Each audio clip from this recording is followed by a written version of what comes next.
Now we're gonna talk about flexibility. When we say flexibility, in terms of guitar, kailangan yung mga daliri mo.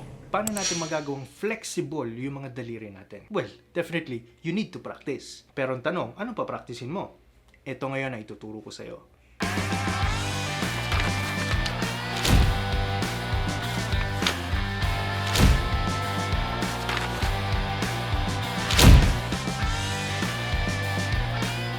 Having this chromatic exercise na madalas tinuturo ng karamihan, bibigyan natin ng twist.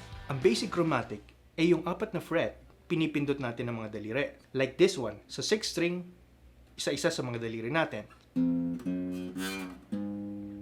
Then when you say chromatic, tuloy-tuloy siya pababa.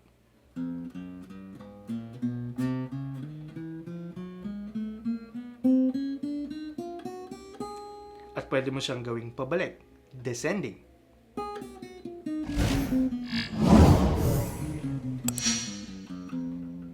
Now, you can practice flexibility using this chromatic. Paano? Ang gagawin mo lang, paghihiwa-hiwalayin mo lang yung mga daliri mo. Pero isa-isa lang. Ano ibig sabihin? For example, yung pinky finger natin, gusto nating matutunan niya ang pagiging flexible. Paano? Kung 4 na fret dito, yung chromatic, gagawin mo ngayon yung pang 4th finger mo, gagawin mo sa 5th fret mo ilalagay. Paano example? Like this one.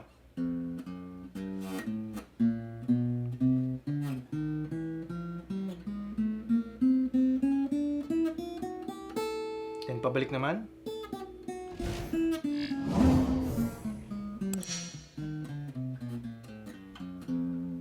By doing this exercise, na-flex mo ngayon yung pinky finger mo. Now, kung gusto mo pa medyo pahirapan pa siya, pwede mo pa extend hanggang 6.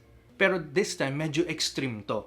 So, ang gagawin natin, yung first finger dito sa 1st fret, and then yung 2nd finger naman natin dito sa 3rd fret. Tapos ang 3rd finger natin sa 4th fret.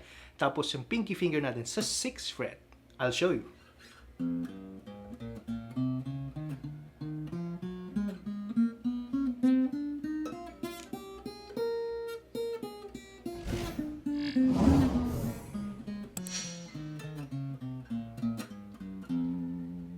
You can do it slowly.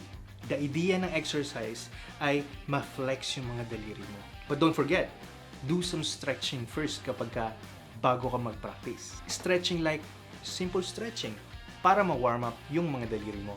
In that sense, mapapractice ngayon natin ang flexibility ng mga daliri mo in terms of playing guitar.